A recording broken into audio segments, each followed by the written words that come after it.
here on Big 1015. Here it is, a Wednesday morning, September the 29th. Duffy and Amber hanging out with you, and here in studio with us, my neighbor and a good guy, Lauren Hill, here in studio with us. Good morning to you. Good morning, Duffy. Good morning, Amber. We appreciate you coming in. Lauren is here with the Clovis Schools, representing the Clovis Municipal Schools, and haven't had a chance to publicly congratulate you, but you picked up a new position with the schools over this past summer, as Director of Operations. So congratulations on that. Thank you, sir. It's been a great summer.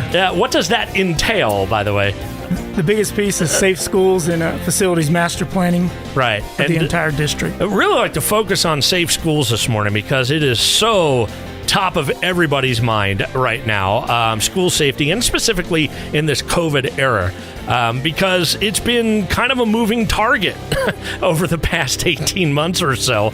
And as everybody tries to figure out how to react to everything that's going on, I know that there are certain protocols that have been put in place here recently with Clovis schools to deal with COVID, to keep the kiddos safe, keep the community safe. What are some of the measures that you guys have in place right now? The biggest measure that we have in place that gets people's attention is universal masking indoors. And that's been a change since the beginning of the year. Students who provided proof of vaccination prior to the start of school didn't have to wear masks indoors. But as the Delta variant increased, that's been a big change.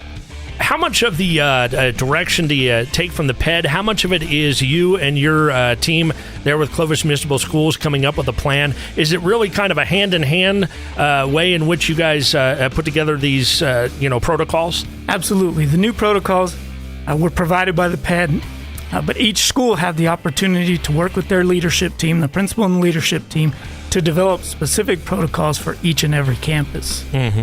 And so you guys, if I recall, back towards the beginning of the pandemic and whatnot, and when schools really started getting back in, there were certain rapid responses. I think it was 4 rapid responses within a 2-week period, and then school would have to go remote, if I remember right, as something to that effect. Are we still kind of following those guidelines, or has that changed for Clovis schools? That has changed as well, and that is one of the biggest changes, that the yo-yo effect of 4 positive cases in 14 days is no longer in effect. Yeah. So the new rules are 3%. If your school reaches 3% positivity rate, then PD recommends that you implement enhanced protocols. At 5%, it's required. Okay. And those are the protocols that the principals and leadership team developed. And we were just talking about that, how leadership teams here within the Clovis schools are kind of developing those protocols, implementing those protocols, things like that. Are you seeing results? Are you seeing positive results with some of the new protocols that are in place? Absolutely. In our latest data trend, 2-week period, we're down to a little over 1/4% positivity rate. So out of the 8,500 or so students, less than 1/4% have tested positive, students and staff. So that is positive and moving in the right direction. Absolutely. And especially with the Delta variant out there and all of that, keeping a close eye on that. We're talking to Lauren Hill, by the way, Clovis Municipal Schools, joining us here in studio, Director of Operations. I wanted to ask you, because I do believe that it falls under your purview here. I want to say it was a couple weeks back, maybe a month back, right towards the beginning. I know that there was a day, I think it was a Friday, where Clovis High School, if I remember correctly, did have to go remote. Was that related specifically to case counts within the school, or what was it that caused the school to have to go remote? That is one of the misconceptions, that we have not had to close a school for direct COVID-related incidents, but we still have regular life going on, and so we still take care of our children, our elderly parents, grandparents.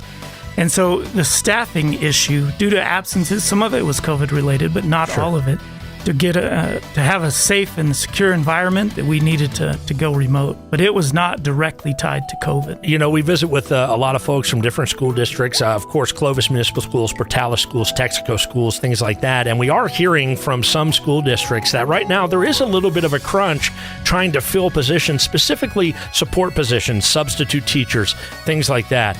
Are you guys running into that with Clovis schools, and what are we looking to do to mitigate that? We are absolutely in the same boat. We have currently about a 60% fill rate for substitutes. We've added 64 new substitutes since our campaign has launched about a month ago. So we are trying to hire new people, but they also they also have regular issues that go on as well that prevent them from being in the classroom. Sure, for sure. And hopefully get those positions filled, and that might actually help offset when we do have to go to remote learning and things of that nature. When that happens, Lauren, and we'll kind of wrap up with this, when certain criteria are met and schools have to go to remote learning, is it going to be on a school-by-school basis? Is that kind of the way that will work? Yes, each and every school will individually choose whether or not they need to go remote depending on their circumstances, but unless something odd or unusual happens, we will not shut down in the entire district. And those decisions are pretty much being made here, like you said, with local leadership. Local leadership, absolutely. The new NMPED secretary has allowed us to have some more local control, and that being one of them, the 4 and 14 responses has been removed into the 3 and 5% positivity rate, which we are far from, which allows us to make those individual decisions. I've known you a long time, my friend, and I've seen you in many different positions within the Clovis School District. I know that you're very much accessible. If our friends that are hanging out this morning, if they have students that are part of the Clovis School District, if they do have questions and they need to get a hold of you or someone else within the district, what do you recommend that they do? Absolutely. We're always available via email, or they call the district office at 769-4300. 769-4300. Lauren, again, congratulations on the new position. Thank you so much for coming and visiting with us. Thank you, guys. I appreciate you.